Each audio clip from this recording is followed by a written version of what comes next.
Miroir de l'exigence. J'ai été témoin d'une scène banale en apparence, mais profondément révélatrice. J'ai vu un adulte en situation d'obésité. Un homme, pas un enfant. Un homme avec un corps qui raconte une histoire, celle de compromis répétés, d'exigences abaissées, de renoncements normalisés. Pendant longtemps, rien ne bougeait. Son niveau d'exigence envers lui-même était bas. Et ce n'était pas un drame pour lui. Il avait trouvé une paix artificielle dans l'habitude, dans la justification, dans le c'est comme ça.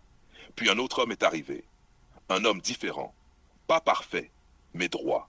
Présent dans son corps, présent dans son regard, présent dans sa discipline. Et sans un mot, tout a changé. Ce n'est pas l'homme qui a parlé, c'est sa simple existence qui a parlé. Et là, j'ai vu quelque chose de fascinant.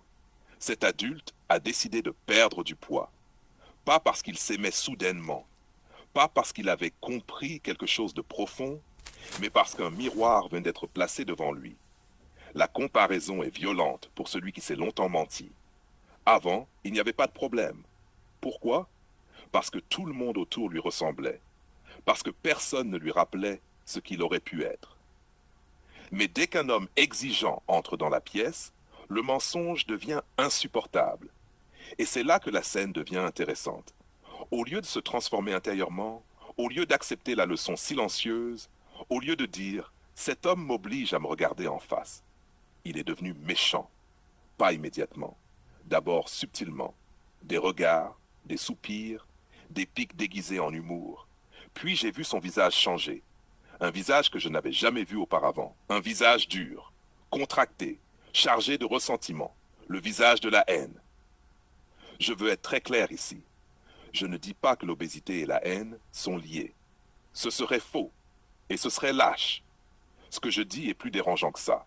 Quand un homme refuse de prendre la responsabilité totale de ce qu'il est, il finit toujours par rendre quelqu'un d'autre responsable de ce qu'il n'est pas devenu. La haine ne naît pas de l'échec, elle naît du refus de l'assumer. Cet homme n'haïssait pas l'autre, il haïssait ce que l'autre révélait. Parce que la présence d'un homme exigeant agit comme un révélateur chimique. Elle met en lumière ce que tu caches, ce que tu repousses, ce que tu as enterré sous des excuses. Et là, deux chemins existent. Le premier est noble, mais difficile.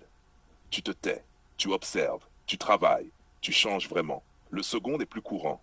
Tu attaques, tu dénigres, tu rends l'autre arrogant, provocateur, toxique. Pourquoi?